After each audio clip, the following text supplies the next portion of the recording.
Hello and welcome to the Easy Sleep Science channel. Tonight we'll explore the astonishing wonders of our own planet, a world where life has not only learned to survive, but to thrive in countless extraordinary ways. Life surrounds us quietly, persistently, beautifully glowing softly in the deep ocean, clinging to rocks in the driest deserts, and floating invisibly in the air we breathe each day. Some creatures have remained almost unchanged for hundreds of millions of years, while others endure in conditions so extreme they seem impossible. Each species is a small miracle, carrying within it a piece of the great tapestry that connects us all. If you enjoy these gentle journeys, I invite you to like, subscribe, or share your favorite fact in the comments below. It helps other souls searching for peaceful sleep find their way here, one dreamer at a time. For now, you don't need to do anything. Just let go. Breathe slowly, listen softly, and let your mind relax as the stories of life begin to unfold. Let's begin. Life on Earth may have begun around deep-sea vents. When we think of the origin of life, we often picture warm ponds under gentle sunlight. But scientists now believe the story may have started in the darkest places at the hydrothermal vents deep beneath the ocean. These strange chimneys release superheated, mineral-rich water from the Earth's crust. It sounds hostile, yet the chemistry there is extraordinary. Minerals act as catalysts, forming tiny chambers where simple molecules could combine into more complex ones. Some researchers believe these mineral pores were the first laboratories of life cradles where fragile beginnings were shielded from the chaos of the young Earth. Even today, around these vents thrive entire ecosystems that need no sunlight, organisms that draw energy directly from the planet's own chemistry. It's humbling to think that our shared story might have begun not with light and warmth, but with heat, pressure, and darkness. Some creatures can survive being completely frozen. Imagine being turned to ice and waking up as if nothing happened for some animals. That's not imagination, but survival. Certain frogs in North America, like the wood frog, can allow their bodies to freeze almost solid during winter. Their hearts stop, their blood ceases to flow, yet they do not die. Special chemicals inside them, such as glucose, act as natural antifreeze, protecting cells from rupture. When spring arrives and the ice melts, they thaw and hop away as if nothing had occurred. Many insects and small organisms share similar strategies, enduring cold that would kill nearly all other forms of life. These adaptations remind us that life is not fragile. It is endlessly inventive, always finding ways to continue even in suspended animation. It's as if Earth itself wrote resilience into the script of life. There are animals that live entirely without light. We often think of the sun as the ultimate source of life. Plants absorb its rays, animals eat the plants, and the chain continues. But deep in the ocean, where light never reaches, rich ecosystems flourish in total darkness. Around hydrothermal vents, blind crabs, giant tube worms, and ghostly fish thrive. Instead of photosynthesis, they rely on chemosynthesis, a process where bacteria extract energy from chemicals like hydrogen sulfide released from the seafloor. These bacteria form the foundation of food webs that exist without a single ray of sunlight. In caves deep beneath the ground, other creatures have evolved similarly, never knowing the sun. Their eyes shrink or vanish while their sense of touch and smell grow incredibly sharp. Life, it turns out, doesn't depend on light. It can build entire worlds within the dark. Jellyfish have drifted through the oceans for more than 500 million years. They are older than dinosaurs, older than trees, older than almost every living form we know. For over 500 million years, jellyfish have floated gracefully through the seas, surviving countless mass extinctions. Their bodies are wondrously simple, just delicate sacs made of 95% water with no bones, no heart, no brain. Yet that design is so efficient that it has barely changed for ages. They drift with the currents glowing softly, sometimes gathering in vast blooms visible from space. Simple as they are, jellyfish are masters of endurance, able to regenerate damaged parts and live in waters where many fish cannot.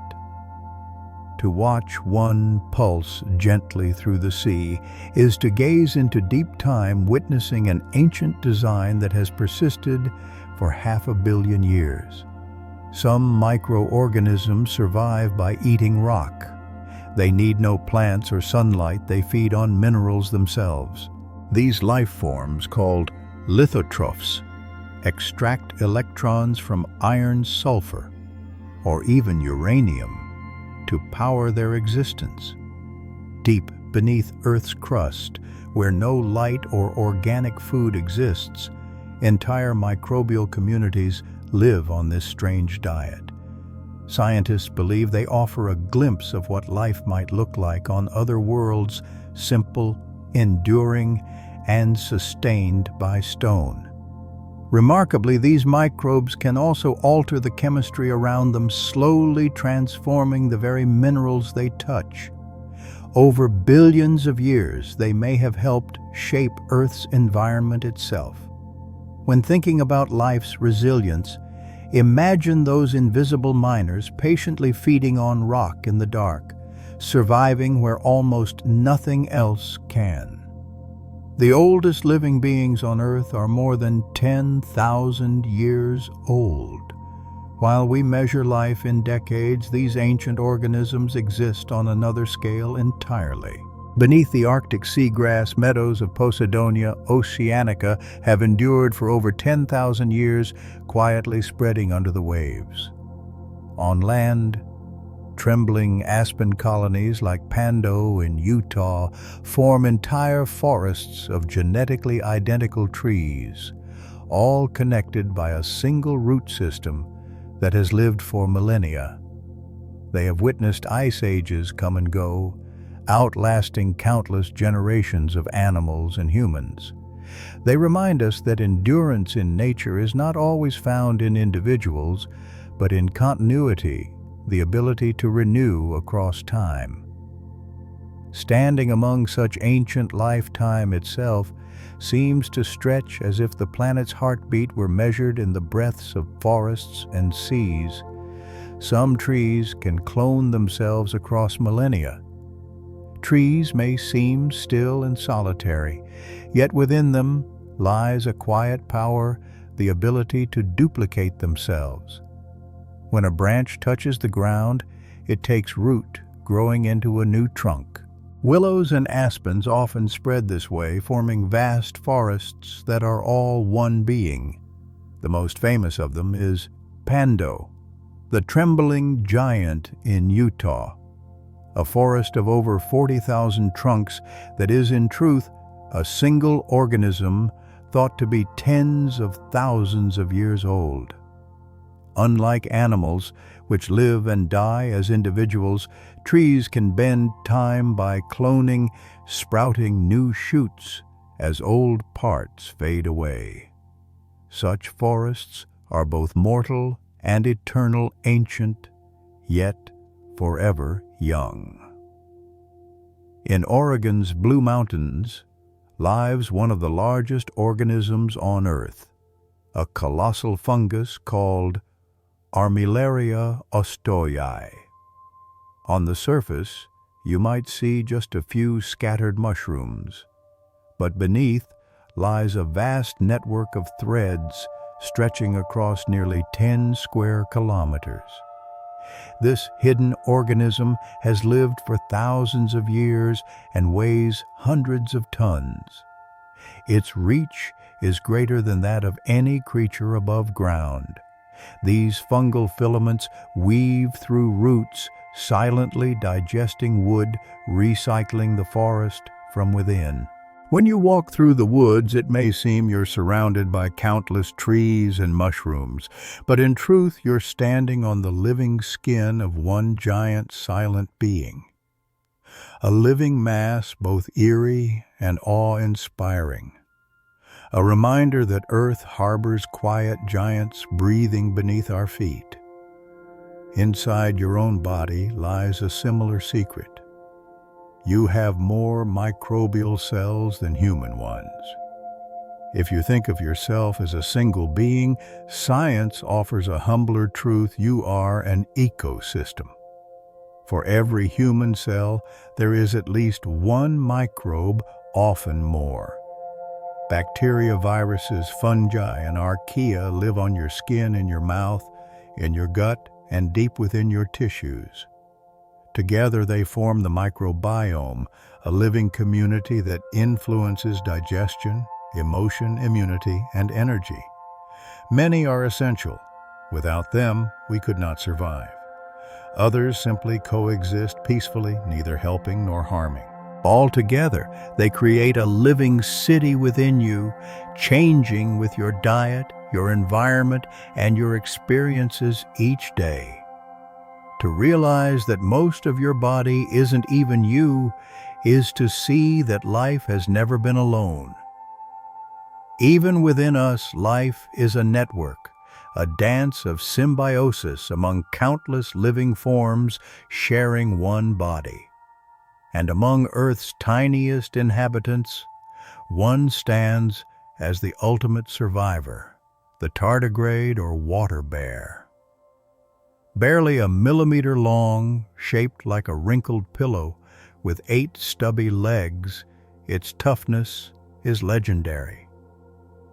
When conditions become extreme, dry frozen or radioactive, it enters a state called cryptobiosis, almost completely drying out. In that state, tardigrades can endure conditions that would kill nearly everything else. Scientists have frozen them, boiled them, blasted them with radiation, even exposed them to the vacuum of space, and they survived. After years in suspended sleep, a single drop of water wakes them and they resume their slow, patient walk through the microscopic world.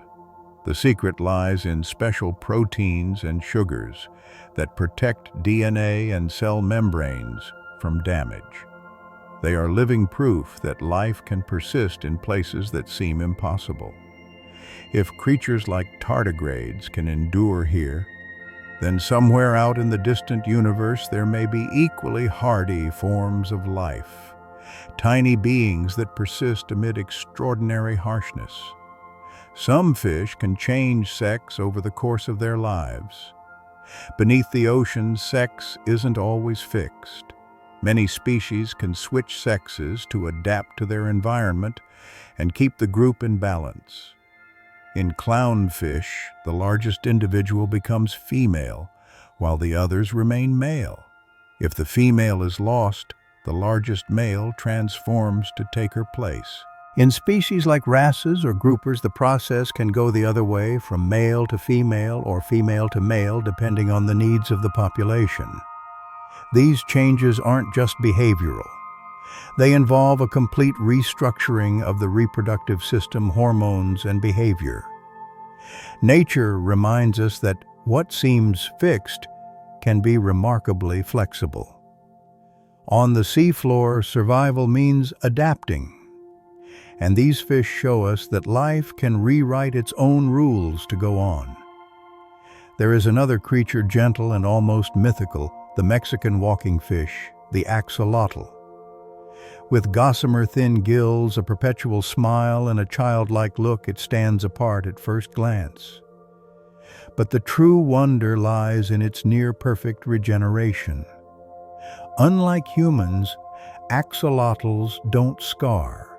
They can regrow entire limbs, spinal cord, heart, and even parts of the brain.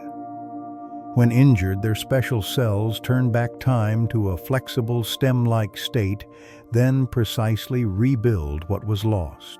Scientists study axolotls to uncover the secret of this ability, hoping that one day humans might recover damaged spinal cords or organs in the same way.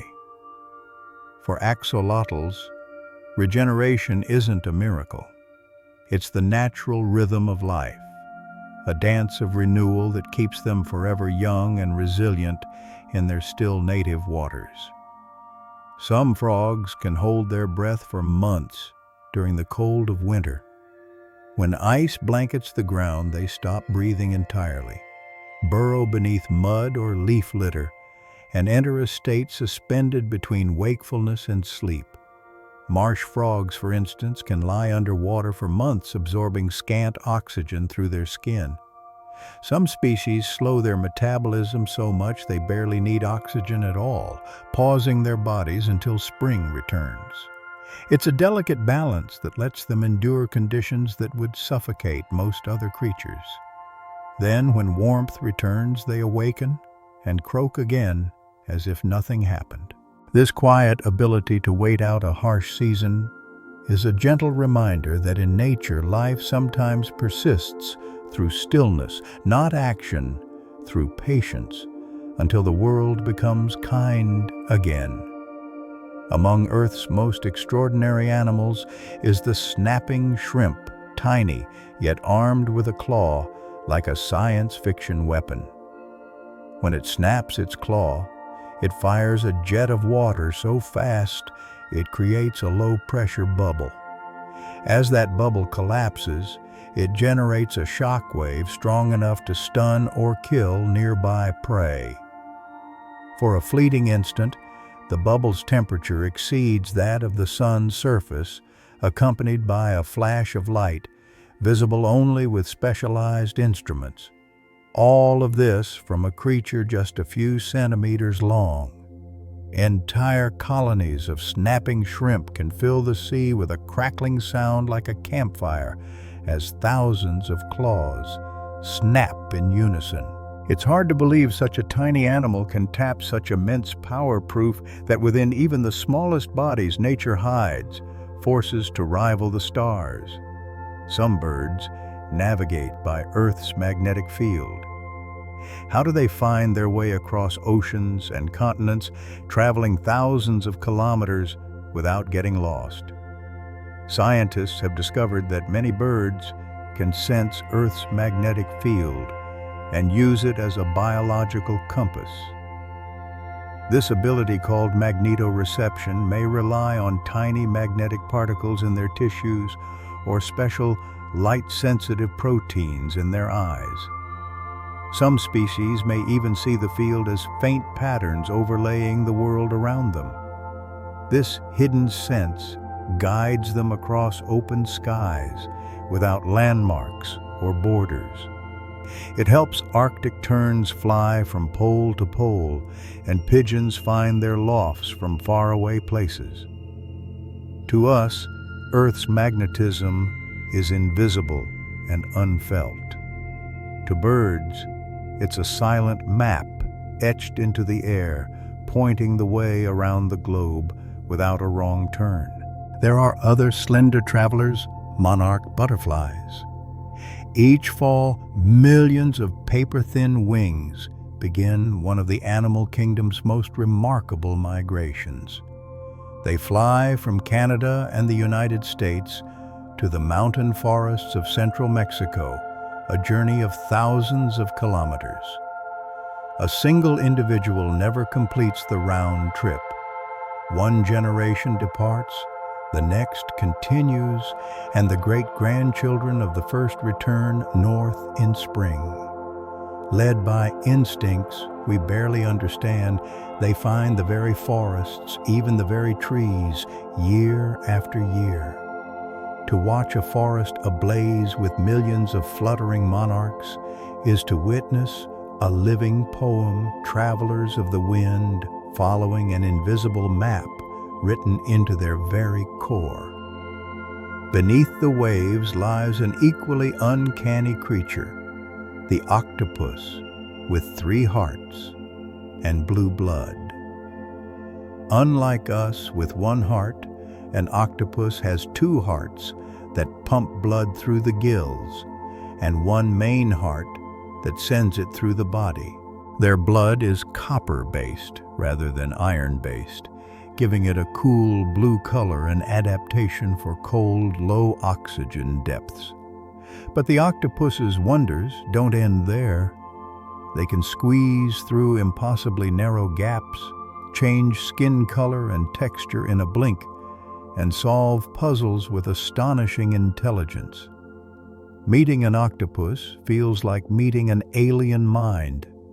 A kind of intelligence evolved along a completely different path, reminding us that life has no single blueprint. High above other intelligent beings also astonish us. Crows, those sleek black birds, can recognize human faces.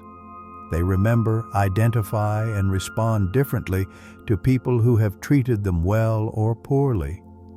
In experiments, crows warn one another about dangerous faces, and years later they still recall them. They don't only hold grudges, they recognize friendly people too, sometimes bringing gifts, a shiny pebble, a glinting shard of glass, to return kindness. This ability reveals social intelligence with a depth rivaling primates. When a crow tilts its head at you, you might wonder who's studying whom. Behind those dark eyes is a mind that remembers, judges, and passes knowledge to its flock. And under the sea, dolphins communicate in astonishing ways of their own. They call each other by names, unique signature whistles akin to human names. Each youngster develops a personal whistle that they keep for life, a sound of identity. Others use that very sound to call it, and the individual recognizes its name even when another dolphin produces it. This suggests self-awareness and social recognition, rare traits in the animal world. People have even heard dolphins roll call, calling the names of companions separated from the group. Imagine a pod weaving through the water, calling to one another in a chorus of whistles, a glimpse of an underwater culture voices we are only beginning to understand. Elephants can detect storms hundreds of kilometers away. They are giants not only in size but in sensitivity. Their broad ears like antennas and feet attuned to subtle vibrations help them sense storms at astonishing distances, sometimes hundreds of kilometers. Researchers believe they can pick up infrasound rumbles below the human hearing range produced by thunder or weather systems. This gives them time to begin long migrations in search of water and shelter. Elephants have also been observed communicating with one another using these very low-frequency calls, sending messages across vast plains. For such mighty animals, their awareness is exquisitely delicate, answering the earth's quiet whispers. To stand near an elephant is to stand beside a being deeply attuned to its environment, one that feels the planet's heartbeat in ways we can scarcely imagine. Whales sing songs that change over time. Beneath the surface, where light fades into the deep blue, humpback whales sing. Their songs are long, haunting sequences that carry for hundreds of kilometers through water. Each can last for hours, looping as whales drift or swim slowly. What amazes isn't just their beauty, but their evolution. Over months and years, whales collectively revise their songs, adding new phrases, dropping old ones, as if entire populations were remixing the melody. These changes ripple across the ocean like cultural waves, spreading from one region to another. Sometimes, Whole groups switch songs almost overnight.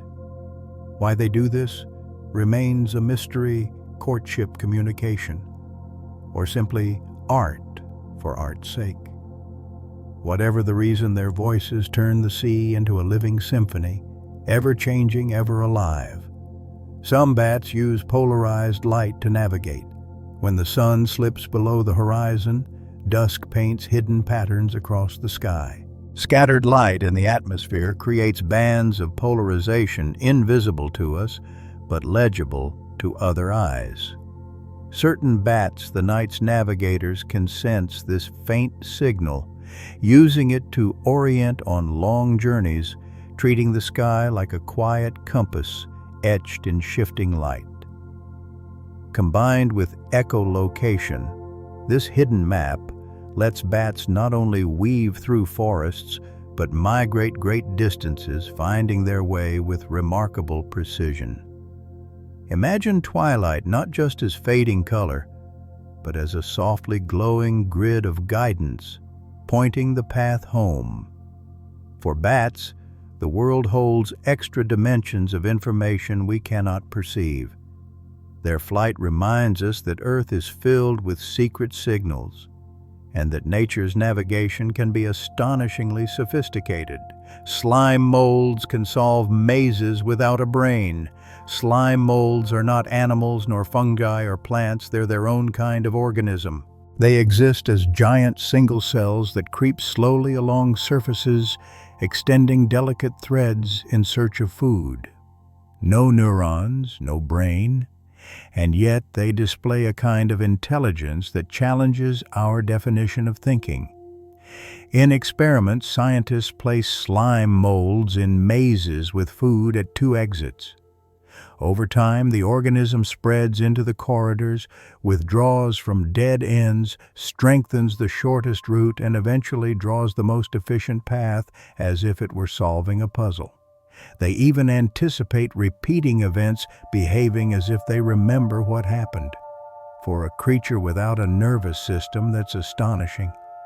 Slime molds suggest that problem-solving isn't a privilege of brains, it can emerge from the collective behavior of cells themselves.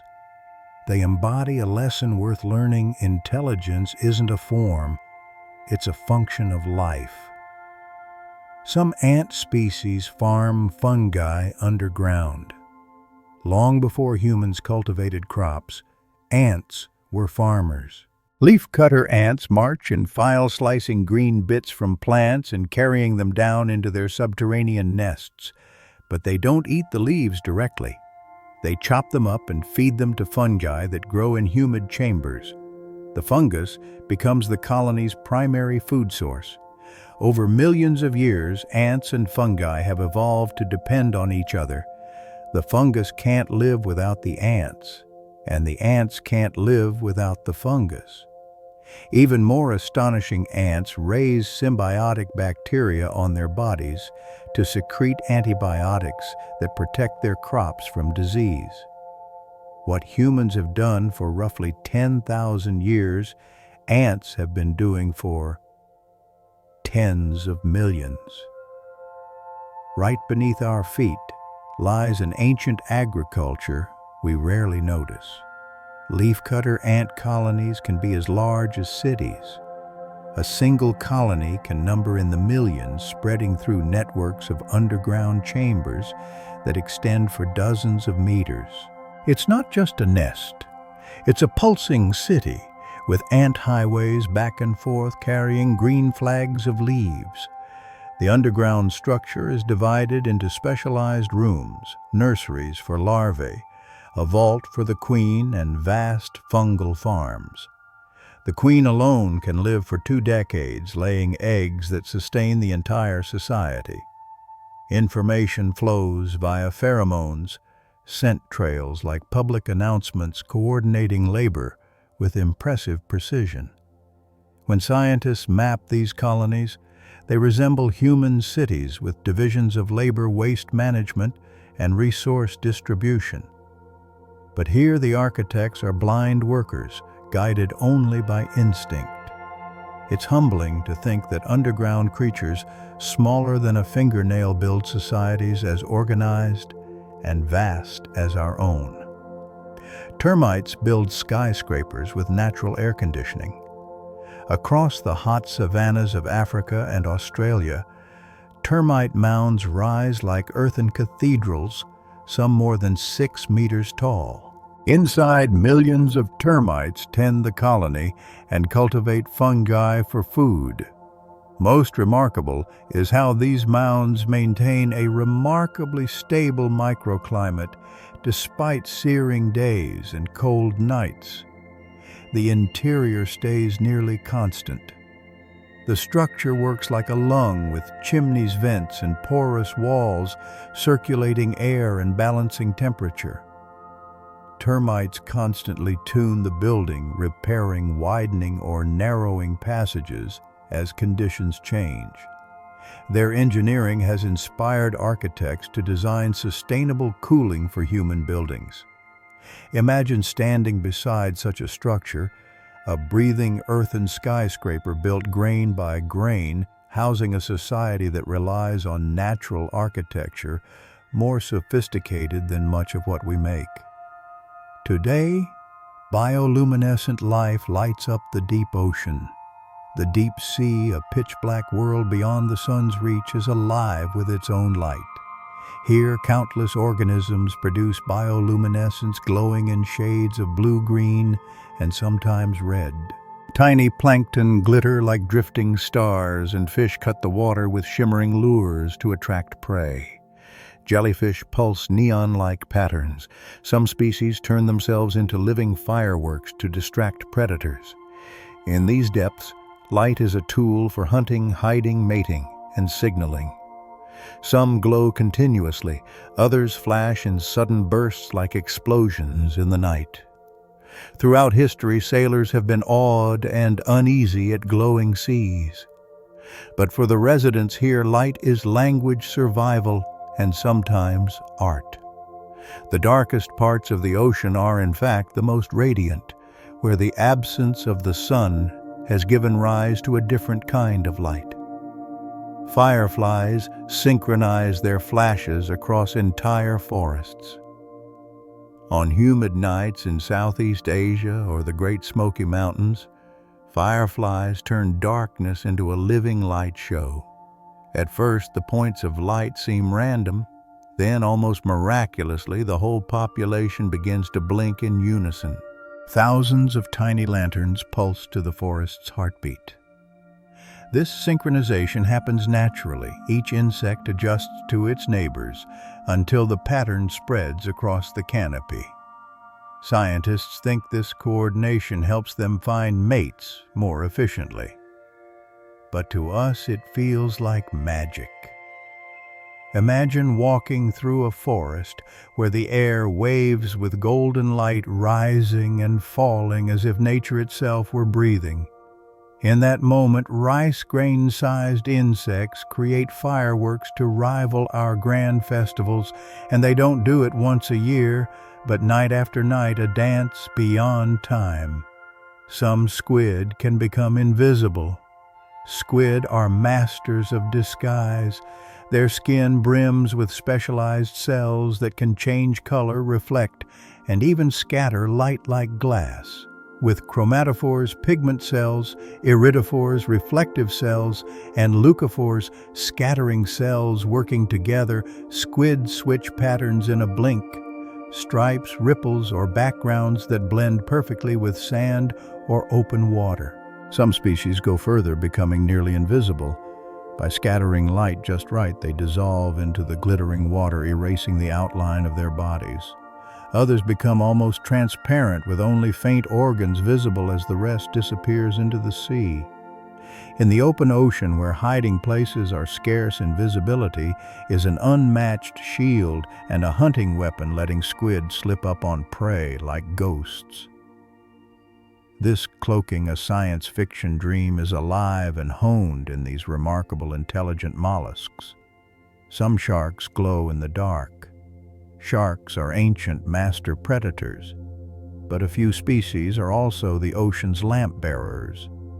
Lantern sharks, for example, emit a soft bioluminescent glow, casting blue-green light along their bellies.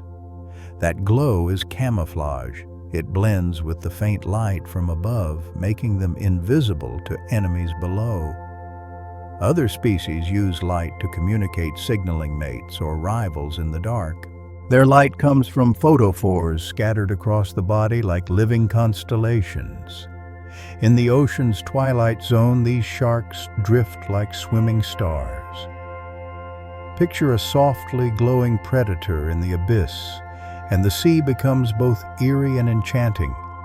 Not a barren darkness, but a theater of light where even hunters carry lanterns, and survival becomes luminous. Greenland sharks can live more than 400 years. In the icy North Atlantic, one of the most mysterious creatures glides slowly, the Greenland shark. These giants move through the deep in silence, often blind from parasitic worms on their eyes, yet they enjoy extraordinary lifespans. Radiocarbon dating of eye tissues shows individuals over 4 centuries old, the longest-lived vertebrates known. Some were alive before Shakespeare wrote his plays, before telescopes opened the sky, before countless dynasties rose and fell. They grow incredibly slowly, sometimes less than a centimeter a year, and may not mature until they're over 100.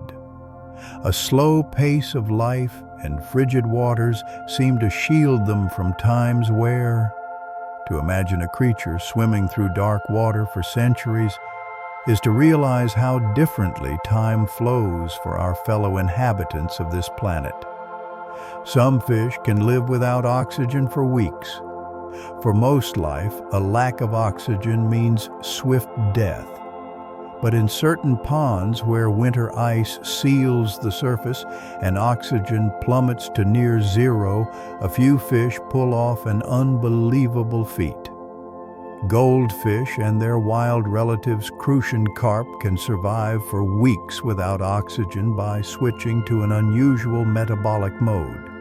Instead of producing toxic lactic acid as humans do when deprived of air, they produce ethanol, essentially alcohol, and release it harmlessly into the surrounding water. This biochemical trick lets them outlast suffocating winters and revive when the ice melts. It isn't a pleasant life, but it is survival, one of nature's most impressive metabolic hacks. While we gasp for minutes, they endure in a quiet, timeless state, showing how life can bend the rules when the environment demands it. Lungfish can summer sleep in mud for years. When drought tightens its grip and rivers crack dry, many fish perish, but not lungfish. This ancient living fossil with both gills and lungs has learned to wait. As the waters recede, the lungfish burrows into the mud and secretes mucus that hardens into a cocoon around its body. Inside, it slows its metabolism to a whisper, taking tiny, measured breaths with its lungs. It can remain like this for months, even years, until rains return and rivers rise. Then, with extraordinary patience, it wriggles free, emerging as if nothing happened. This suspended state, called estivation, lets lungfish endure extremes that almost no other vertebrate can. Their strategy isn't to fight the drought, but to sleep through it, to trust in the day the water returns. A lesson in perseverance etched into bone.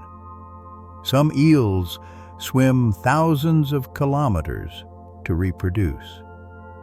For centuries, eel life was a mystery. Aristotle puzzled over where they came from because no one saw them breed. We now know eels undertake one of the animal world's most impressive migrations. European and American eels spend most of their lives in rivers and lakes, growing for decades. When it's time to spawn, they begin a strange journey of thousands of kilometers to the Sargasso Sea, a patch of the Atlantic thick with drifting algae. There, in the open ocean, they lay eggs and die. The young, transparent, leaf-shaped larvae, leptocephali, drift back across the ocean on currents, then transform into juvenile eels and return to rivers their parents never saw. It's a life cycle so incredible and so elusive that even today scientists struggle to witness it in full. The life of eels remains one of the deep ocean's abiding mysteries. Parrotfish sleep in slime cocoons. Beneath coral reefs, when night falls, parrotfish prepare for sleep. But instead of simply tucking into a crevice, they secrete a layer of mucus that wraps the body in a transparent bubble. This gooey sleeping bag masks their scent from predators like moray eels, making them harder to detect. It may also serve as a shield against parasites. Watching a parrotfish curled in a shimmering bubble feels both strange and ethereal, like a creature wrapped in a ghostly veil. By morning, the fish tears through the cocoon, ready to spend the day grinding coral with a bird-like beak, creating the very sand of tropical beaches. Night after night, the ritual repeats, a bed of mucus, a delicate shield against the dangers of darkness. Seahorses, the males, are the ones who carry the pregnancy. In the world of seahorses, traditional roles are reversed. While most males compete for chances to fertilize male seahorses, do something else, they get pregnant. After delicate courtship dances, the female deposits eggs into a specialized pouch on the male's belly. There, the eggs are fertilized and receive oxygen and nutrients as the young develop. A few weeks later, the male goes into labor, releasing tiny, fully formed seahorses. This unique arrangement frees the female to produce more eggs while the male takes on the nurturing role. Watching a male seahorse writhe in birth as dozens of tiny replicas shoot into the sea is both surreal and moving. It shows how gender roles in nature are flexible and parenting is as diverse as life itself. In seahorses, we glimpse an oceanic inversion of human expectations. Some insects can walk on water. Water striders, slender with long legs, skim ponds like skaters on glass. The secret lies in physics. Microscopic hairs on their legs repel water, holding a cushion of air that keeps them from breaking surface tension. With each stride, they push against dimples in the water's surface, using it like an invisible trampoline. Whole groups can gather, moving in sync like dancers on a mirror stage. For them, the surface isn't a barrier, but a world of its own, providing food while dodging predators below. For us, walking on water is a miracle. For them, it's daily life refined over millions of years. Watching them glide across a still pond feels like glimpsing a different rule book where the boundary between air and water becomes a playground. Tardigrades withstand lethal radiation. The pudgy, microscopic tardigrade is among the toughest creatures we know.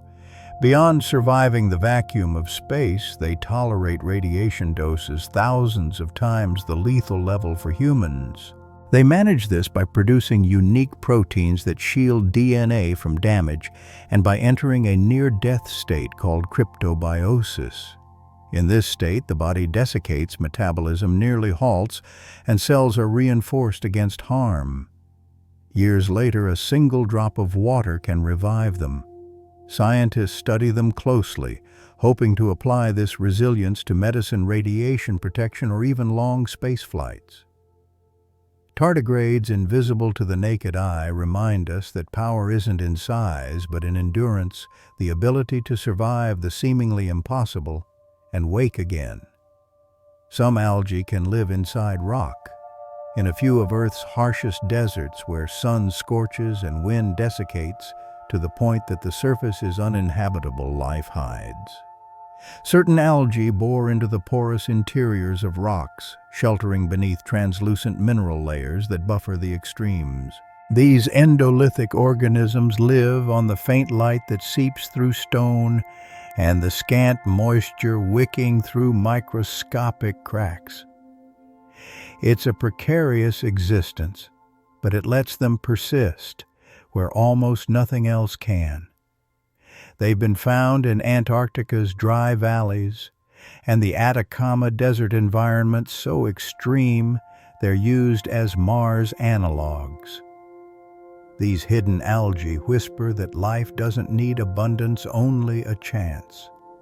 Living within stone breaks our expectations of where life can thrive, expanding our imagination about worlds beyond Earth that might harbor life. Lichens are a symbiosis between algae and fungi. At a glance, lichens look like thin crusts or mossy patches on rock and bark. But they're not solitary. They're refined partnerships between fungi and algae, or cyanobacteria. The fungus provides shelter structure and minerals. The algae photosynthesize, capturing energy from sunlight.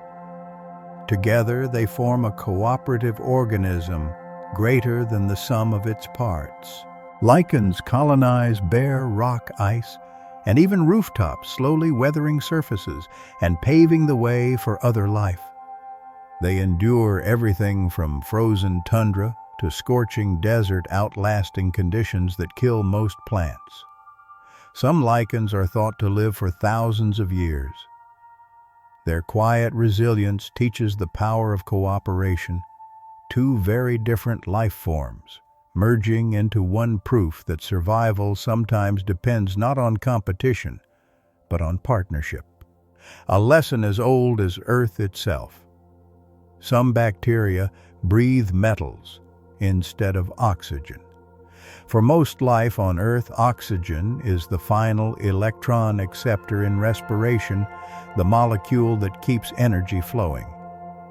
But in places, oxygen never reaches deep mud caves or aquifers. Some bacteria use metals instead. Iron, manganese, and even uranium can serve as electron acceptors, with bacteria exhaling them as part of metabolism. These organisms form rust-like coatings on rocks or shift metals into new chemical states, quietly reshaping their environment. This ability hints at an ancient past when oxygen was scarce and other elements carried life's chemistry. It also points to possibilities for life on alien worlds where oxygen may be absent. Imagining creatures that breathe metal reveals life's boundless flexibility, turning what seems inert and lifeless into fuel for persistence. Some microbes can digest plastic. Plastic, humanity's durable invention, has spread to every corner of Earth, clogging oceans and littering land. Yet even this synthetic material isn't beyond life's reach. In recent years, scientists have discovered microbes that can break down certain plastics, eating them as an energy source. One bacterium is known for producing enzymes that degrade polyethylene terephthalate, the material in bottles and packaging. Fungi have also shown plastic digesting abilities in experiments. Though slow and imperfect, these abilities reveal life's astonishing adaptability.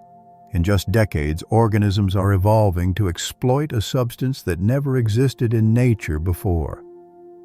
It's a sobering reminder of our impact and a testament to life's drive to colonize every environment and challenge it encounters.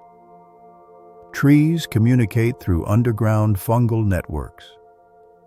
Beneath the forest floor lies an invisible web, fungal threads woven through soil, linking tree roots into vast networks.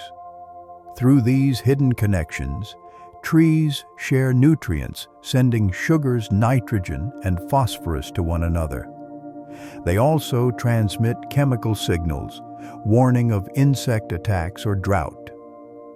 Older, larger trees, sometimes called mother trees, nourish seedlings via these networks, helping the next generation survive. Scientists have named this sprawling system the Wood Wide Web, a silent channel that binds a forest together. Above-ground trees may seem still and separate. Below, they are constantly exchanging a community rather than isolated individuals. Walk in a forest with this knowledge and you'll see differently.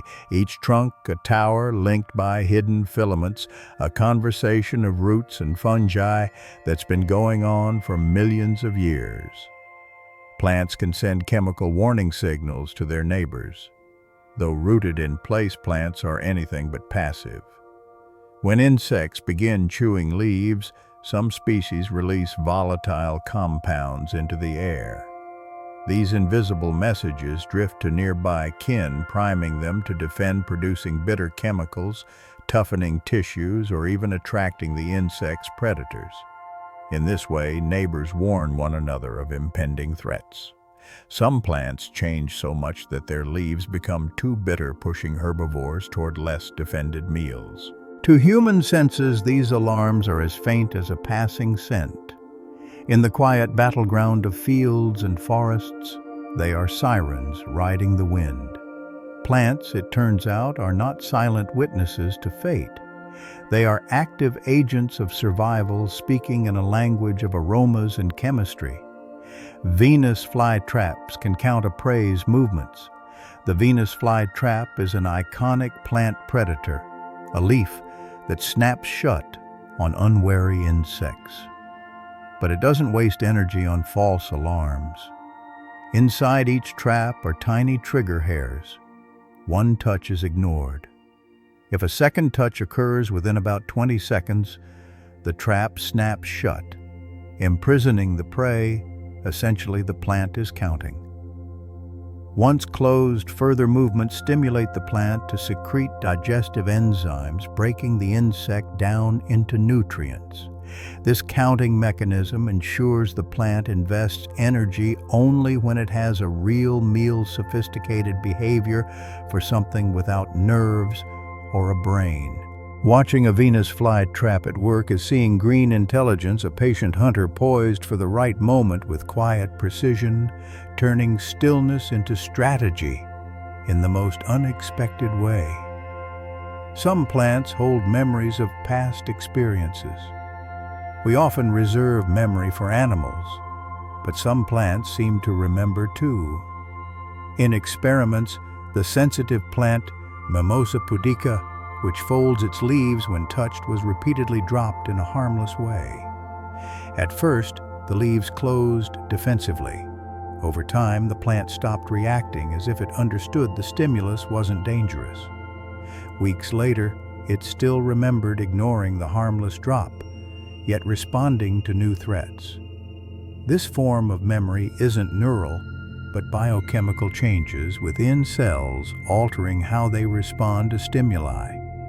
It shows that even brainless organisms can store information and adjust behavior.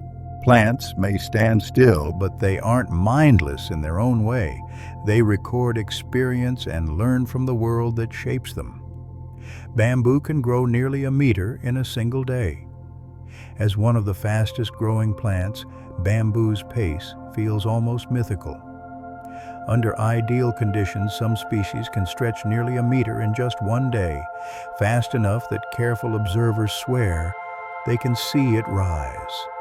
Hollow, segmented stems let water and nutrients surge upward, fueling explosive growth. For centuries, bamboo has served people as food shelter tools and even instruments. Its speed makes it a symbol of resilience and renewal in many cultures. While forests take decades to mature, bamboo can rebound after harvest in a single season. Where bamboo grows, it is both building material and living metaphor. Strong through flexibility, steady through patience, swift by design. Its growth is not only extraordinary, but poetic, an embodiment of nature's capacity to flourish at breathtaking speed. The Titan arum produces the world's largest flower. Deep in Sumatra's rainforests grows a plant with a bloom that astonishes explorers and botanists alike, the Titan arum, sometimes called the corpse flower. On its rare flowering, a single inflorescence can rise over 3 meters like a tower. The spathe unfurls to reveal a maroon interior and releases a stench like rotting meat. That foul odor lures carrion beetles and flies, which pollinate the plant while they futilely search for a meal. In its brief days of bloom, it becomes a spectacle both beautiful and grotesque, one of nature's largest and strangest flowers. Crowds gather at botanical gardens when a Titan arum opens, drawn by curiosity and awe. In that fleeting, ghastly beauty lies a lesson: life is dramatic, short, and unforgettable. Some orchids trick insects by mimicking the scent of females. Orchids are masters of deception. Certain species lure males by mimicking the shape and scent of females. Petals resemble an insect's body, and their surfaces release compounds like pheromones. Fooled males attempt to mate with the flower, inadvertently contacting pollen. When they fly to the next bloom, they carry the pollen along, completing the plant's reproduction. It's a strategy bordering on sleight of hand, a biological illusion executed to perfection. For us, orchids are beauty. For insects, they're a fleeting promise, irresistible yet ultimately false. In those delicate petals, evolution shows its cunning survival by guile, persuasion, and the subtle power of allure. Corpse flowers reek of rotting meat to attract pollinators. Few experiences are as striking as standing beside a blooming corpse flower. Native to Sumatra's rainforests, this giant blossom emits a stench strong enough to smell from hundreds of meters away. To humans, it's the odor of decay, the queasy scent of spoiled flesh. To carrion flies, it's an irresistible call. They burrow into the flower's cavernous structure, carrying pollen from bloom to bloom. The strategy works, imitating death to ensure life goes on. In the few short days it blooms, the plant becomes a ghastly, mesmerizing performance, drawing onlookers to see and smell the wonder. In that warped beauty lies a lesson. Survival wears many faces, and even revulsion can be a tool of reproduction. Some seeds can lie dormant for thousands of years. Seeds are nature's time capsules. Within protective coats, they carry the blueprint of future life and wait patiently for the right conditions to awaken. Some wait not just years, but millennia. In Siberia, scientists revived a flower from seeds buried in permafrost for over 30,000 years. In the Judean desert, a 2,000-year-old date palm seed was awakened, sprouting and lifting leaves to today's sun. This endurance comes from slowing metabolism almost to a halt, preserving delicate tissues against time's long march.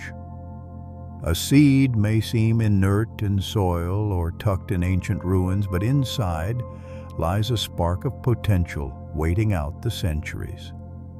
Holding such a seed is to touch nature's patience, tomorrow's forests asleep in quiet. Mangroves can filter salt from seawater. Along tropical coasts where ocean meets land, mangrove forests stand with tangled roots like knotted nets. These trees thrive where most plants cannot in brackish, salty waters. To survive, mangroves evolved remarkable adaptations. Some species filter salt at the roots, taking in only fresh water. Others secrete salt through special leaf glands, leaving a white crystalline film. Arching roots not only prop up the trees but also create nurseries for fish crabs and countless other species. Mangroves guard coasts from erosion and storms, living shields between land and sea. They are sentinels that grow where fresh and salt water mingle. Each tree is both engineer and protector, proof that in harsh places, survival often comes from adaptation and quiet persistence. Some grasses survive wildfires by sprouting from below ground. Wildfire can race across grasslands and forests with terrifying speed, reducing everything to ash. Yet when the smoke clears, life often springs back, especially from grasses.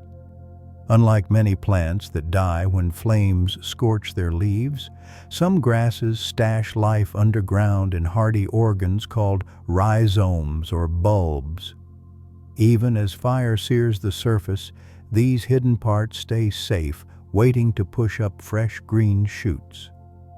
In just weeks, blackened ground can flush with new growth, feeding grazers and rebuilding ecosystems.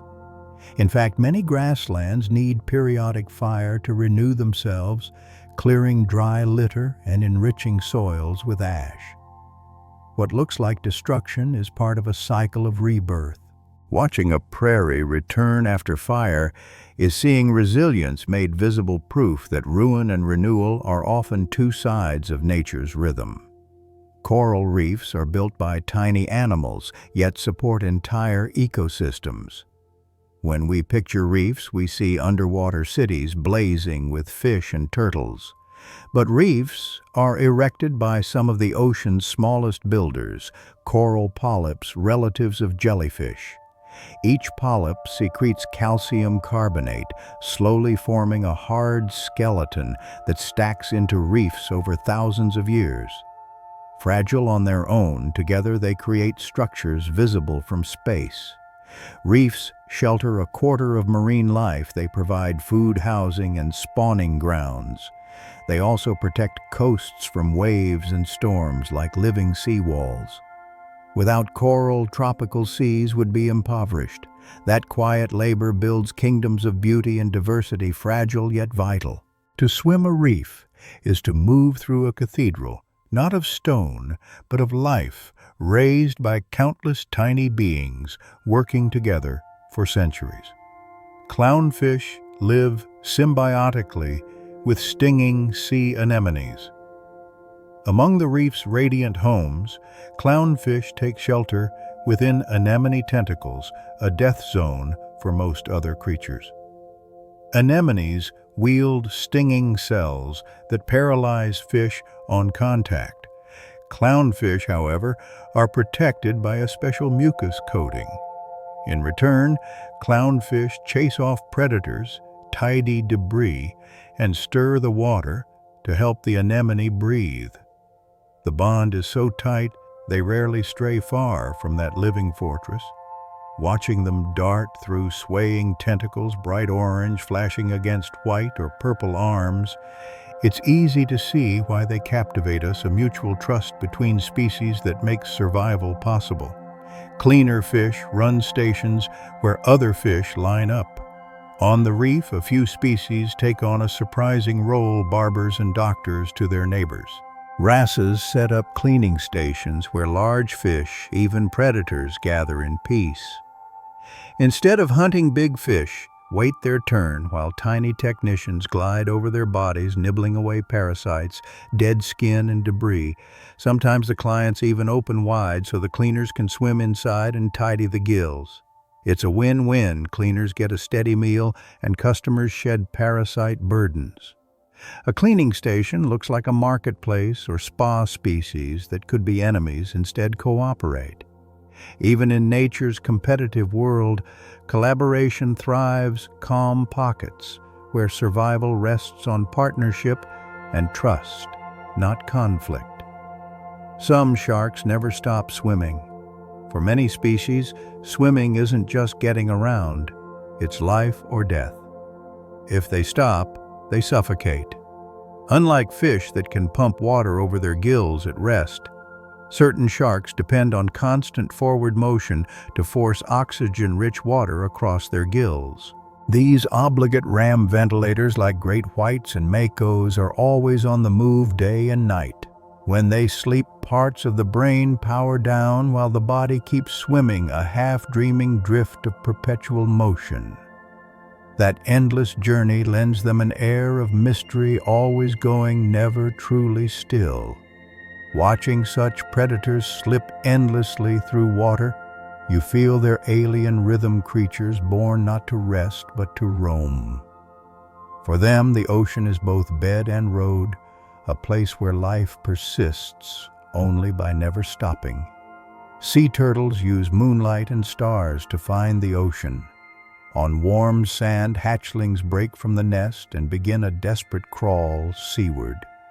Guided by instinct, they head for the brightest horizon, usually moon and starlight glinting on waves.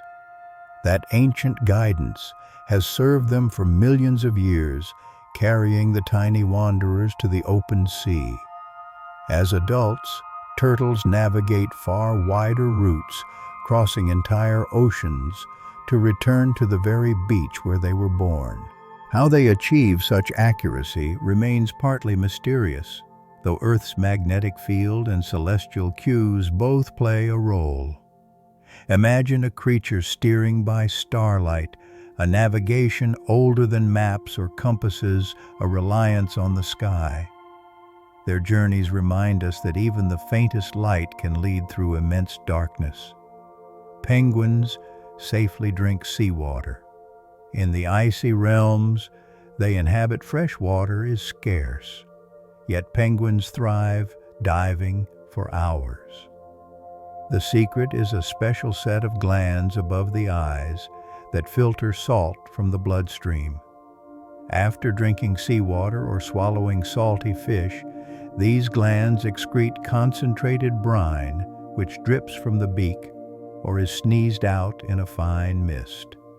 This adaptation lets them live where humans would quickly dehydrate, freeing them from dependence on rain or rivers. Watching a penguin shake its head and scatter a salty spray is to see a physiological marvel, a tuxedoed body engineered for ice and ocean, a bird that turns the sea into an endless source of drinking water. Some birds sleep while flying. High over the ocean, far from land, a few species have learned to sleep on the wing. Great frigate birds can drift for weeks without landing, surfing columns of warm air. Researchers found that while flying, they can shut down one brain hemisphere at a time, resting while the other half stays alert enough to navigate. These micro-naps last only seconds, but repeated constantly, they carry birds across vast distances without touching down. It's staggering to imagine dreaming in motion, resting without stopping. Picture hovering in the sky, eyes half closed, buoyed by invisible wind, suspended between waking and sleep. For life at the edge, even sleep is as flexible and creative as the flight path itself. Albatrosses can soar for hours without flapping. Masters of the wind, they spend most of their lives gliding over the open ocean. Wingspans up to 11.5 feet are perfect for dynamic soaring by angling precisely through wind layers. They rise and dip in sweeping arcs, harvesting energy from invisible atmospheric waves. This lets them travel for hours, even days, without a single wing beat. With that gift, they circumnavigate the globe with ease, flying tens of thousands of miles each year. They sleep on the wing, sip rain with their beaks, and come ashore only to breed. To see one slide silently along wind and wave is to witness a creature becoming one with the air riding the sky as if it were an endless road. A hummingbird's heart can beat over 1,000 times per minute. Tiny and iridescent, they're among nature's most extreme athletes. Wings blur with speed, letting them hover and dart in any direction. To fuel that pace, their hearts top 1,000 beats per minute in flight. Such blistering metabolism forces them to sip nectar almost constantly, visiting hundreds of flowers a day. At night, to save energy, they enter torpor, sharply slowing the heart, a miniature form of hibernation. Hummingbirds embody nature's extremes, lighter than a coin, yet powerful enough to cross the Gulf of Mexico in a single, non-stop flight. In that gem-sized body is a rhythm as fast and brilliant as life burning bright.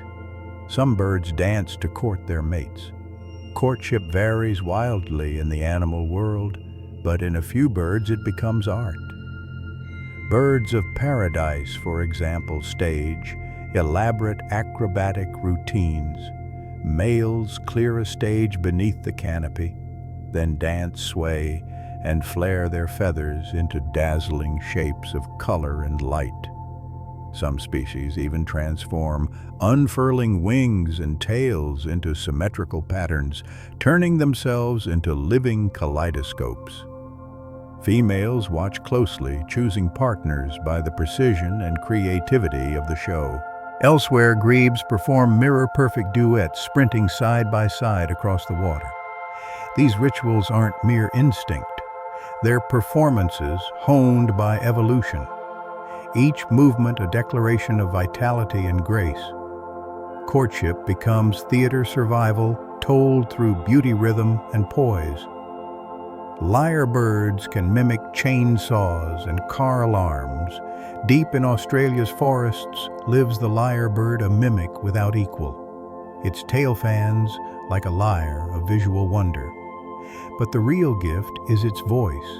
It imitates almost any sound it hears, other birds creaking branches, camera shutters, even snarling chainsaws and wailing sirens. Males weave these borrowed sounds into intricate courtship songs, blending natural and man-made noises into a strange symphony. Standing in the woods, you hear the environment echoed back in an uncanny way. The accuracy is so precise that it fools the ear completely.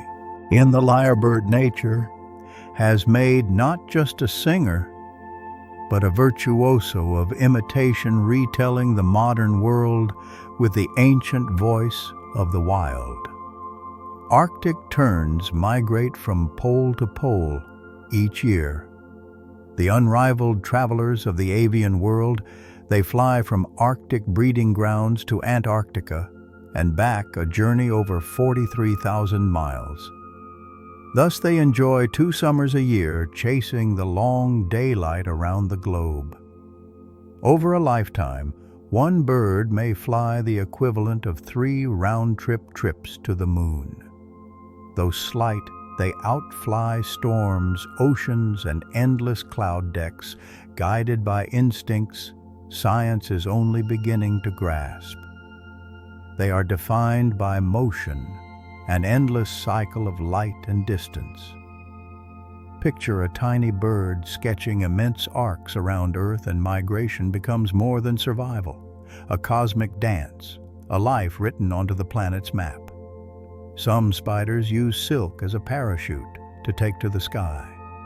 When spiderlings hatch, they must disperse from the crowded birthplace.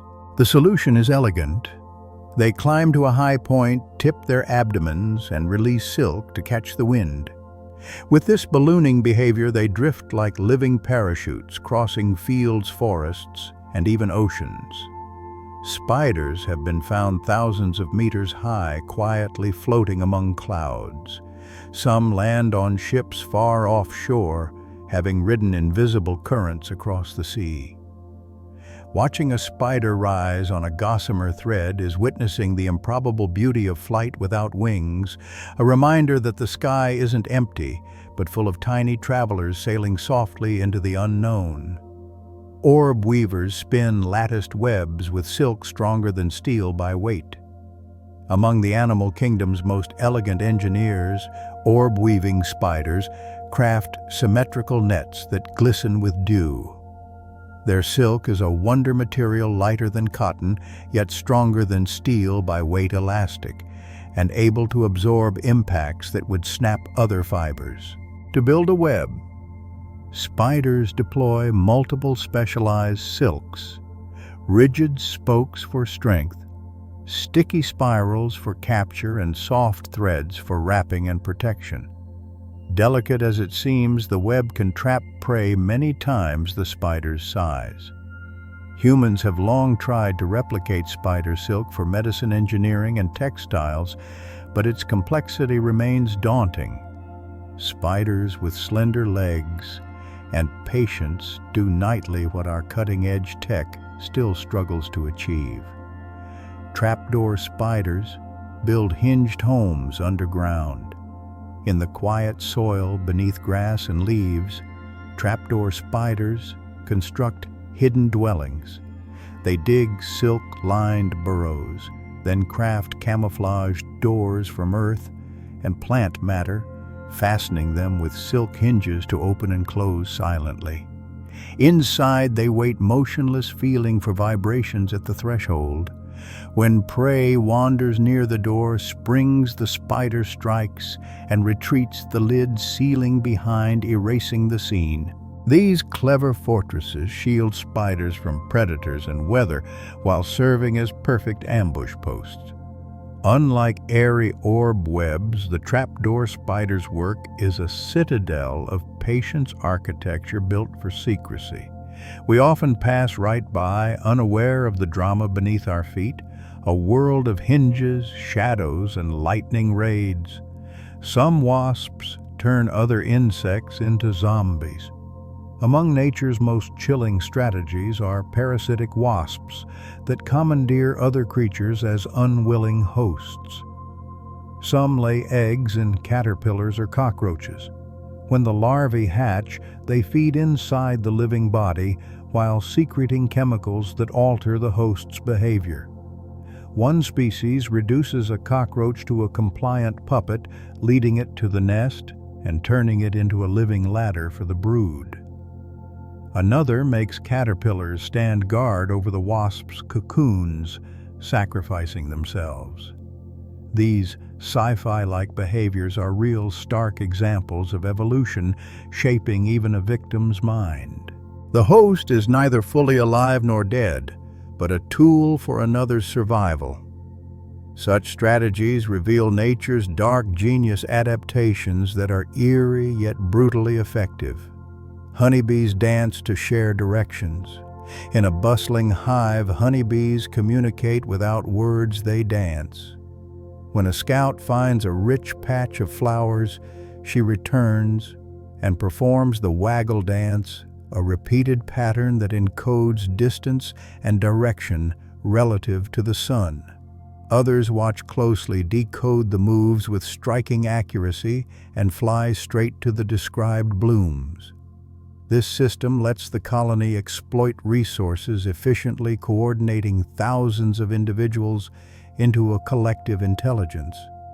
The waggle is not only precise, but flexible, automatically adjusting as the sun's position shifts.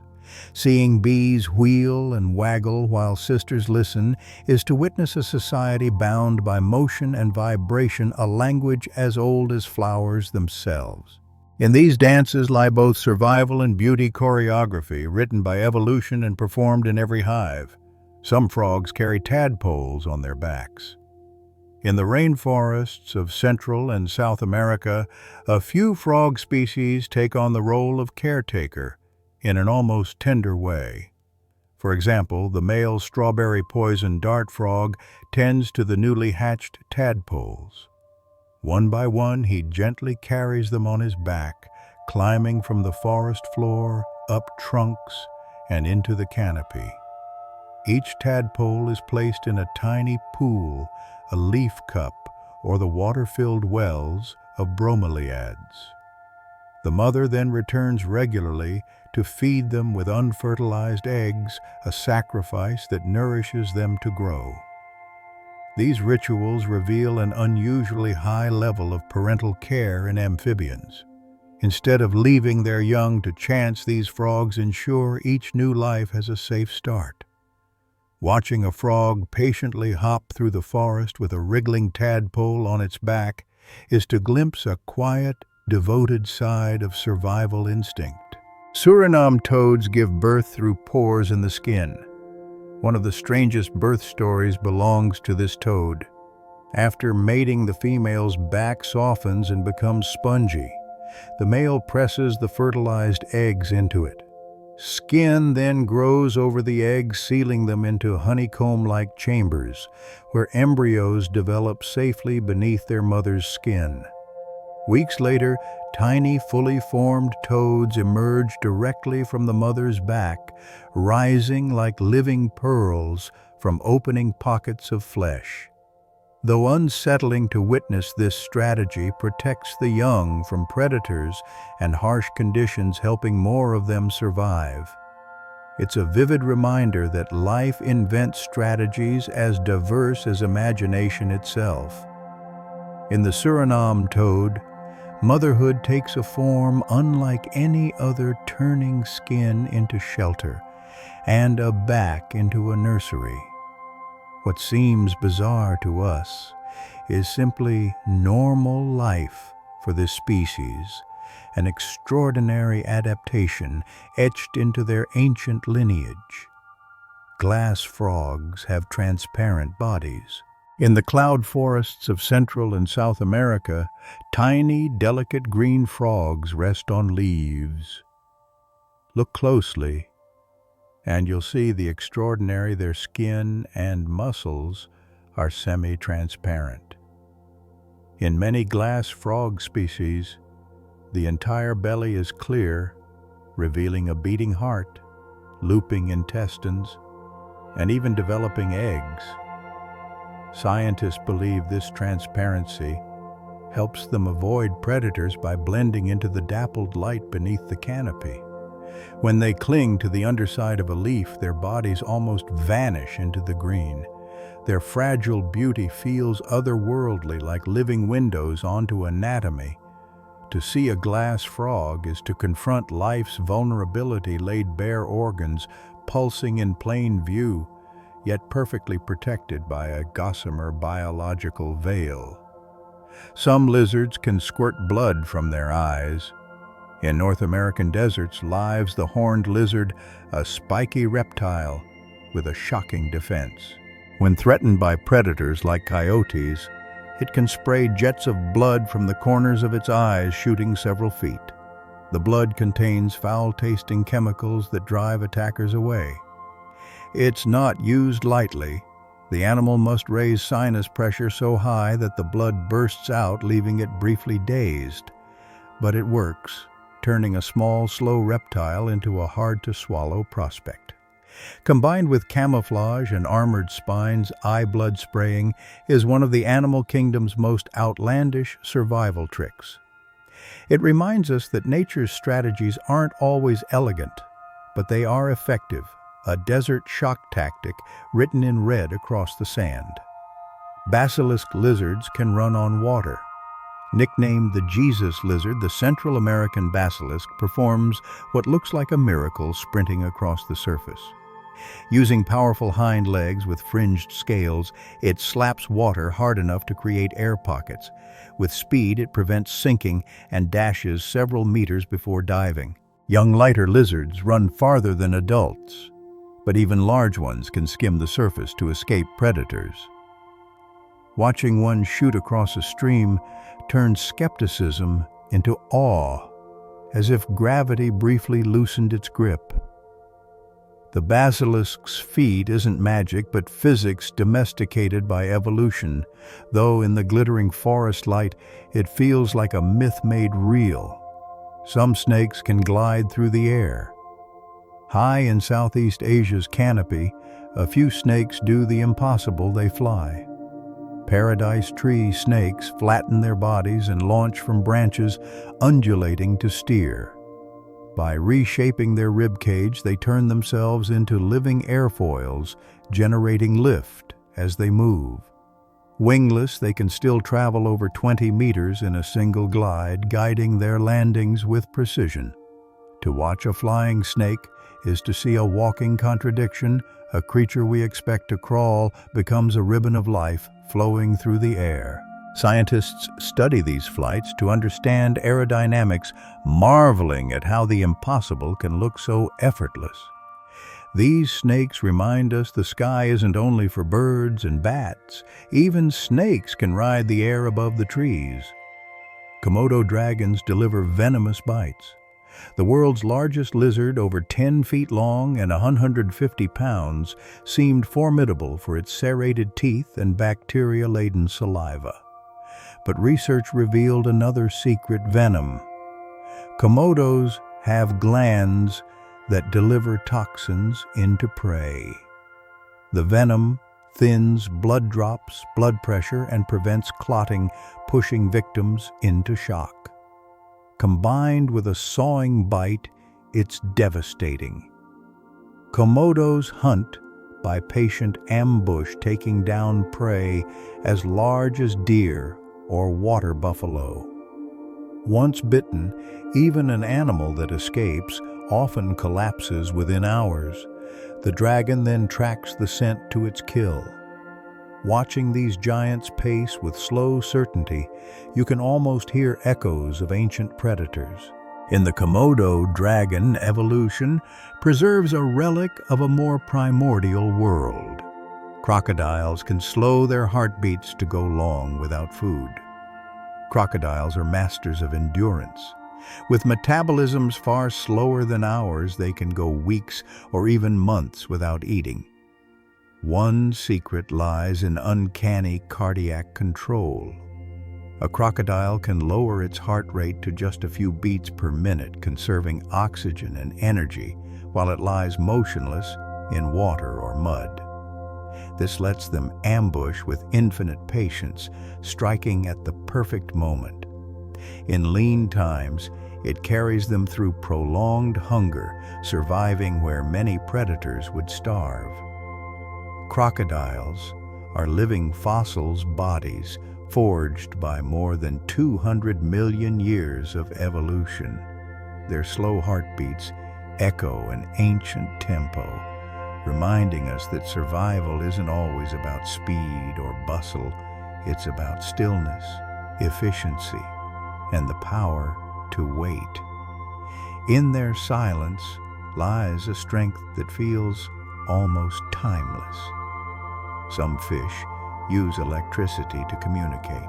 In murky waters where sight fails, certain fish evolved an electrical language. Weakly electric fish like knifefish and elephant nose fish generate faint electric fields around their bodies. By modulating the signals, they sense objects, navigate in darkness, and even talk to one another. Each individual has a unique electrical pattern, allowing recognition of mates and rivals. They exchange pulses, beats, or waves like encoded messages, filling the water with a quiet dialogue. For us, electricity is a tool of civilization. For them, it's a natural sense like sight or hearing. Their lives reveal countless ways to perceive the world, strange yet familiar. Imagine a water surface full of invisible electric whispers, and you brush a hidden dimension of life beyond human experience. Electric eels can shock hard enough to stun a horse. Despite the name, the electric eel is actually a knife fish. It's famous for discharging up to 600 volts, enough to throw a person and historically to fell a horse. They wield electricity for both hunting and defense. A sudden jolt can paralyze prey, letting the eel swallow it whole. Lower voltage pulses help with navigation and seeing in dark waters. Their bodies are like living batteries. Specialized cells called electrocytes are stacked like capacitors. When triggered together, they unleash a jolt of astonishing power. To indigenous peoples of the Amazon, the eel's home, this animal has long been both revered and feared. Meeting one is to encounter wild biology turned to lightning. Bioluminescent bacteria can make fish glow. In the sea's twilight light is a weapon and a shield. Many midwater fish don't produce light themselves, but host colonies of glowing bacteria in special organs. The microbes emit steady light, forming lanterns beneath the waves. Some fish use this glow for camouflage, matching the dim light from above so predators below can't see their silhouette. Others use it as a lure, drawing prey close to the mouth. It's a symbiosis. The fish provide shelter and nutrients. The bacteria provide light. Flashlight fish, for example, carry glowing patches beneath the eyes that can be shuttered, like on-off lamps, flashing patterns in the dark. It's odd to think of an animal running on a bacterial colony, but in the deep, handshakes like this are common. Even in darkness, life finds ways to shine together. Some squid talk in shifting colors. Squid are among the ocean's most expressive creatures, their skin alive with pigments and iridescence. Beneath the surface are tiny sacs called chromatophores that expand and contract in an instant. With them, squid can blink patterns across their bodies, shifting from pale to deep red in a heartbeat. Many species seem to use this power not just for camouflage, but for communication. Whole groups can synchronize colors, pulsing stripes and spots perhaps, to court, threaten, or coordinate. Imagine a school of squid flickering like a living light show, conversations in color we don't yet fully understand. To us, their displays feel almost neon, like billboards beneath the waves. To squid, it's simply language, a silent dialogue written in living patterns on ever-changing skin. Vampire squid live where oxygen is nearly absent. Despite the eerie name, the vampire squid is a delicate survivor of the deep. It inhabits one of the harshest ocean zones, dark oxygen-poor waters where most life cannot persist. Vampire squid drift slowly, conserving energy with gelatinous skin and a cloak-like web between their arms. Unlike their relatives, they don't hunt actively. Instead, they collect marine snow, drifting organic particles with sticky filaments, rolling it into edible pellets. The name comes from their dark color and spooky look. Their feeding is more like a gentle gatherer than a hunter. In seemingly impossible waters, they carve out a niche, a ghostly remnant of ancient cephalopods. The vampire squid proves that survival isn't always about power or ferocity. Sometimes it's patience, efficiency, and the art of living on very little. Colossal squid have eyes as big as dinner plates. In the deep darkness of the Southern Ocean lurks the colossal squid, so rarely seen that only a handful of individuals have ever been encountered. It grows as long as the giant squid, but is heavier, a true leviathan of the sea. Most astonishing are its eyes, the largest in the animal kingdom, up to about 12 inches across the size of a dinner plate. These huge eyes detect the faintest glimmers in the abyss, the bioluminescence of prey, or the looming shadow of predators like sperm whales. To look into such an eye is to feel the vast ocean staring back. The colossal squid remains a mystery, its life largely hidden, but those eyes alone tell you how dark and immense its world must be. Some deep-sea fish have transparent heads. Drifting in the silent black is one of the ocean's strangest creatures, the barrel-eye fish. Its head is transparent like a living glass dome, revealing a pair of green tubular eyes inside. The eyes don't point forward but upward, scanning for the faint silhouettes of prey above, while the body holds still. When needed, The eyes can rotate forward to track approaching food. This peculiar design lets the barrel eye live precisely within near-total darkness, saving energy while staying alert. The clear shield atop its head protects those delicate eyes from the stings of siphonophores, jelly-like hunters that dominate the deep. Encountering a barrel eye fish feels almost extraterrestrial. The skull is no longer a barrier, but a window turning internal structure into a survival strategy. It reminds us that in the deep sea, life rewrites even the rules of form. Anglerfish hunt with a glowing lure. Few deep-sea images haunt like the anglerfish with its jagged teeth and eerie lantern. On its head is a fleshy stalk tipped with bioluminescent bacteria shining like a living bulb. In the eternal night of the abyss, that lure glows irresistibly, drawing curious fish and squid close. When they approach, the anglerfish snaps its jaws shut in a flash, swallowing prey half its own size. The female, far larger than the male, carries this lure, while the tiny male sometimes fuses to her body permanently, becoming an appendage whose only job is to supply sperm.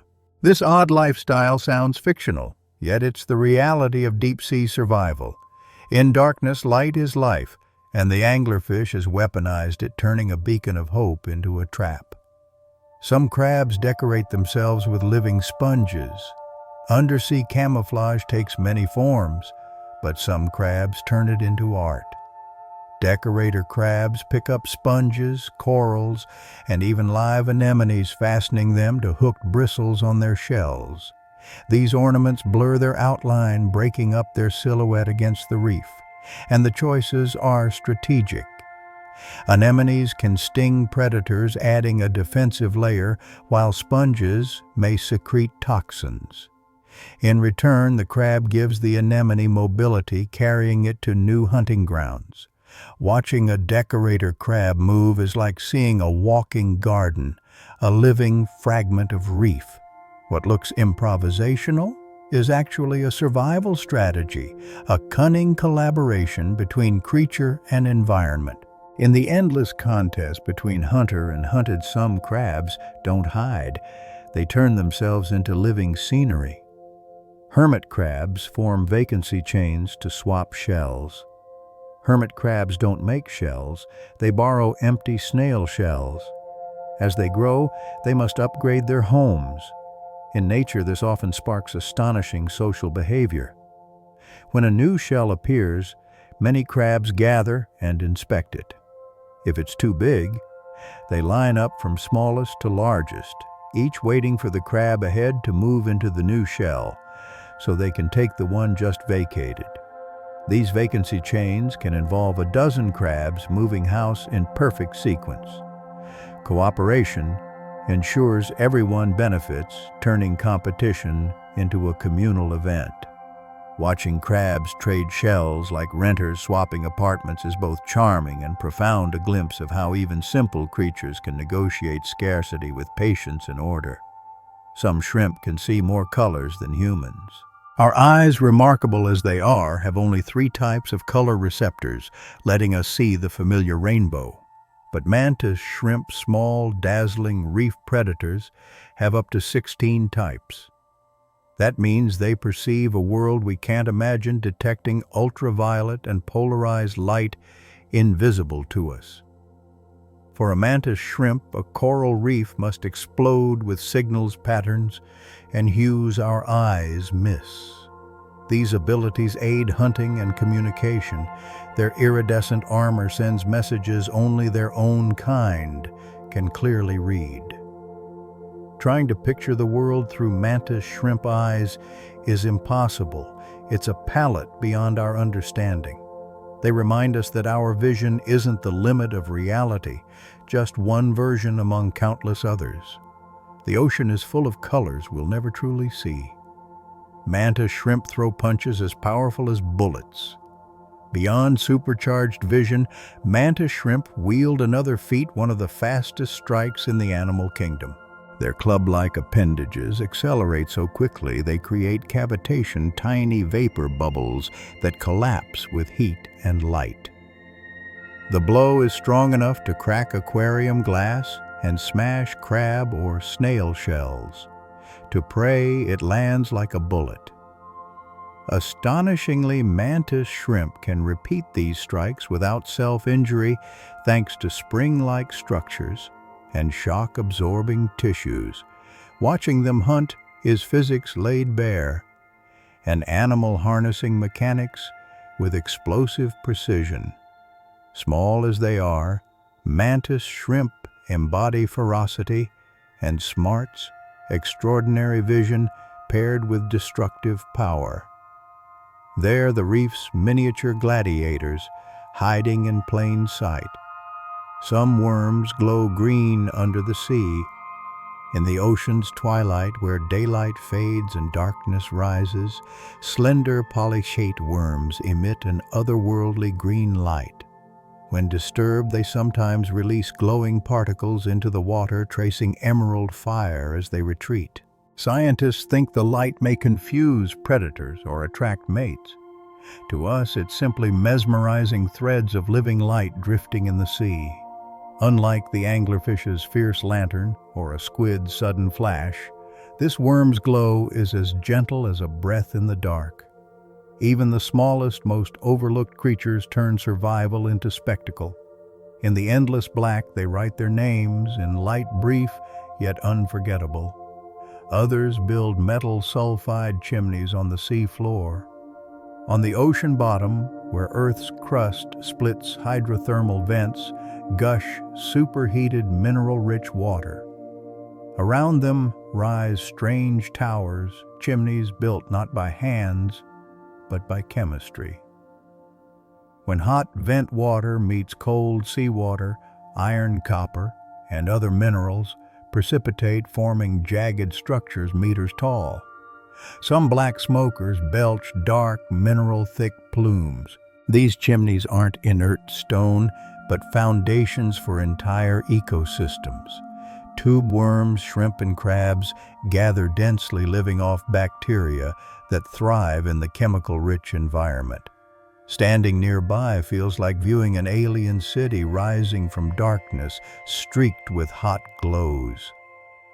In a world without sunlight, these chimneys become the skyscrapers of life, monuments to strange chemistry that sustains existence in Earth's harshest places. Some organisms survive in boiling hot springs. In volcanic regions where hot springs bubble and steam rises, water can be near the boiling point. For most life, that's a death sentence. Yet thermophiles not only live, but flourish. Microscopic bacteria and archaea thrive in scalding pools, their enzymes functioning where ours would fall apart. Some even paint the pools in vivid bands of orange, yellow, and green. At times, higher organisms like tiny worms or crustaceans can endure the heat too. They expand life's frontier beyond what we imagined. Seeing a boiling spring still teeming with activity is to witness endurance at a staggering level.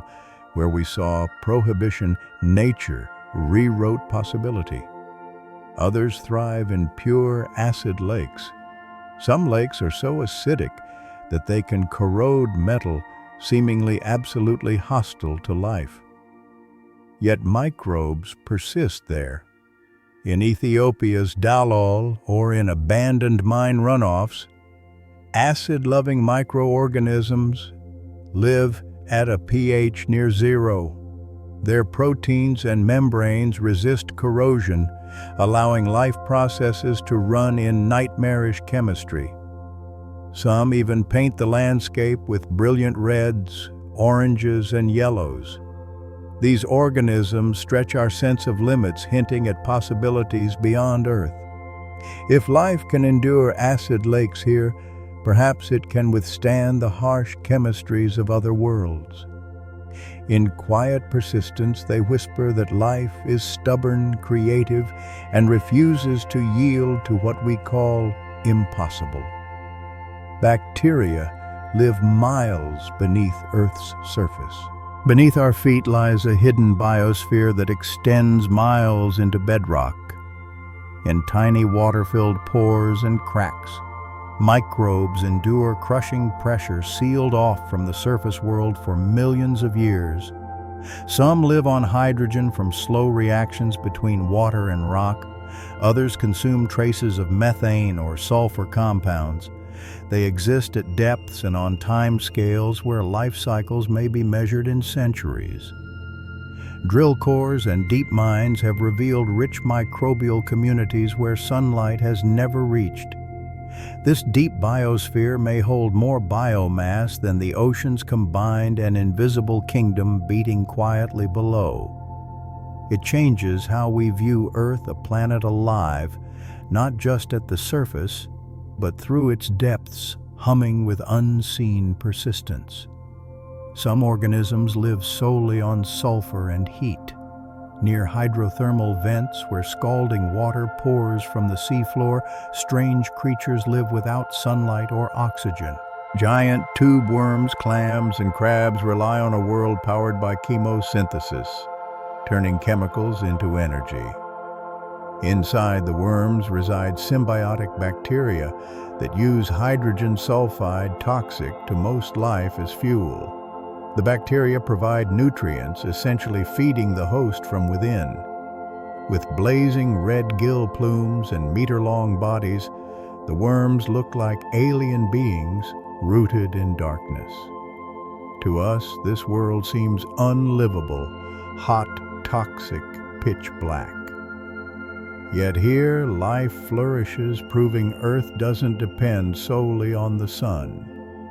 These sulfur-driven communities remind us that life adapts beyond bounds, finding energy wherever it can, turning poison into nourishment. Extremophiles show life can exist in nearly any condition. Scalding heat, freezing cold, crushing pressure, lethal radiation, acid lakes, alkaline brines where we once thought life couldn't be. Life appears. These limit pushers are called extremophiles, and they challenge every biological assumption. Some bacteria withstand radiation thousands of times the lethal dose for humans. Others survive near total desiccation, losing almost all water, lying dormant for decades, then reviving. Together they reveal that life's conditions aren't narrow, but unimaginably broad. This insight reshapes our view of Earth and of elsewhere. If microbes can live in acid ice or boiling vents here, perhaps Mars, Europa, or Titan hold secrets too. They whisper that life isn't fragile but durable, maybe universal, waiting wherever conditions allow. Birds are living dinosaurs.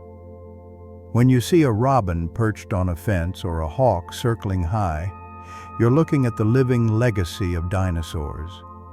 Birds aren't merely related, they are dinosaurs, descended from theropods like velociraptor. Feathers appeared long before flight, perhaps for warmth or display, and were later repurposed for gliding and flapping.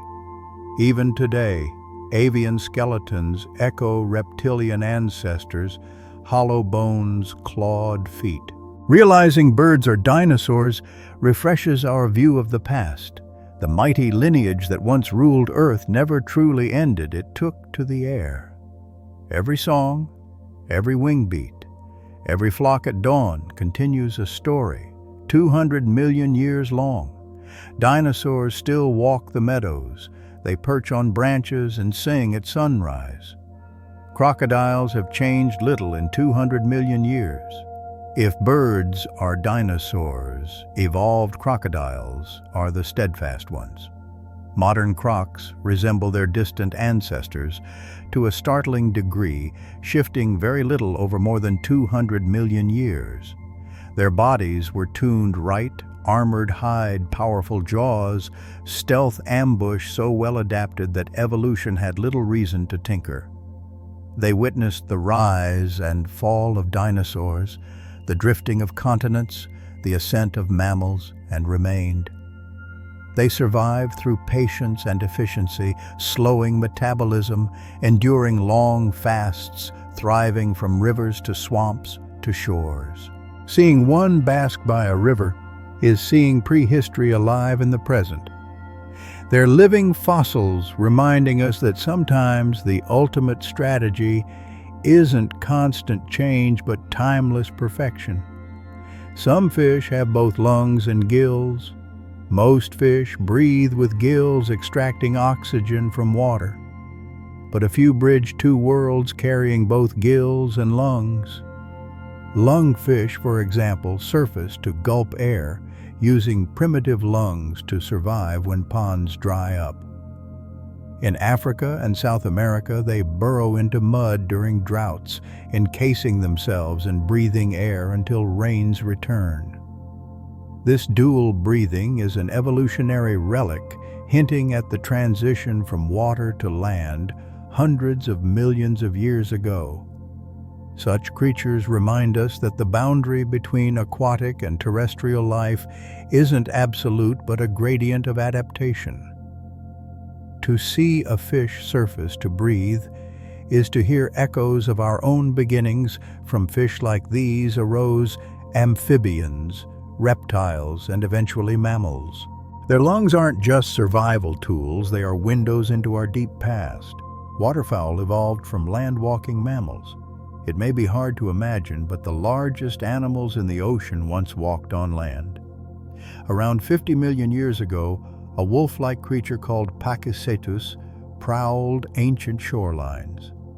Over time, its descendants adapted to life in the water. Limbs stretched into paddles, nostrils shifted to the top of the head, and the tail developed powerful flukes. The bones of early whales, walking whales, show creatures that lived comfortably in both rivers and on land. Gradually, they left the shore behind, entirely becoming the fully aquatic whales we see today. When you watch a whale breach, you're not just seeing an ocean giant, but a mammal whose lineage returned to the sea after a long evolutionary journey. Their songs and migrations carry echoes of a forgotten past, a reminder that even giants were once travelers on land. The ancestors of horses were once only the size of small dogs.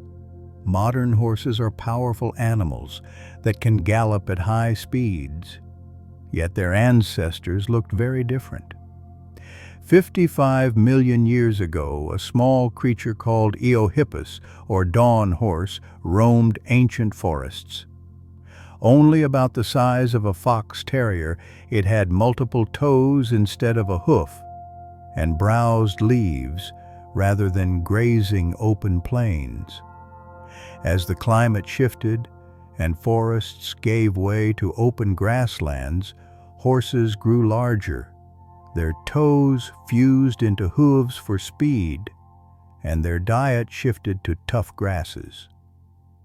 Horse evolution vividly shows how life responds to environmental change, reshaping bodies over millions of years. Watching a horse run, it's easy to forget that in each stride lies a deep ancestral story, from a tiny forest dweller to a thunderous grazer, a journey mirroring the changing face of Earth itself. Blue whales are the largest animals that have ever lived. Bigger than any dinosaur, the blue whale is a true giant. Over 30 meters long and up to 200 tons, it dwarfs all other creatures in history. Yet it feeds on some of the smallest life in the sea, krill swallowed by the millions in a single gulp.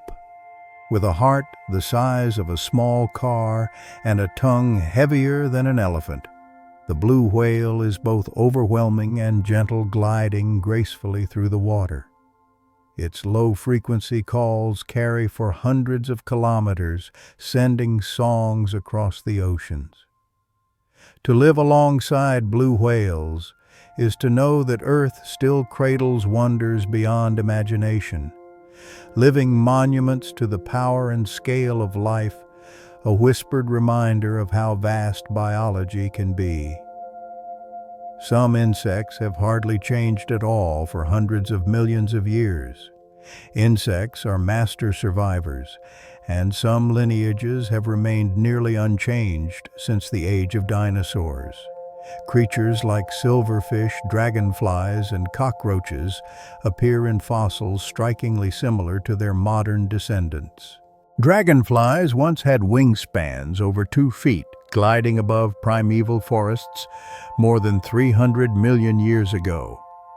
Though their size has shrunk, their design endures, optimized for agility and speed.